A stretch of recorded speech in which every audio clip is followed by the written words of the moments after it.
Okay, for today's video, we're going to do things a little bit differently. I'm on the Insta360 X5. I do not have my mic hooked up, so this is purely the mic that is going to be coming out of the X5 all day long. But today we're going to be taking pictures, and we're going to be taking pictures with my drone, the HoverAir X1. Now, when you think of drone photography, you think of like these really big, high up vistas and all these kind of cool shots.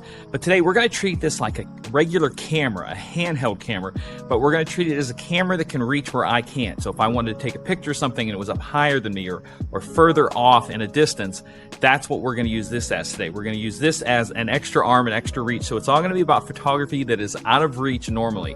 And I think it's going to be kind of a neat way to do things. Like I said, as an artist, you know, with the stuff that I do, I kind of see things differently, and this kind of gives me a different view and hopefully gives you a different view and maybe gives you some ideas about, you know, photography in a different way. But it's all going to be done just with the HoverAir X1 today.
After a day of doing drone shots, where I told you at the beginning these would not be like big vista shots, I'm going to finish off with a vista sunset shot. It's not the greatest sunset, but I think it's going to be fun.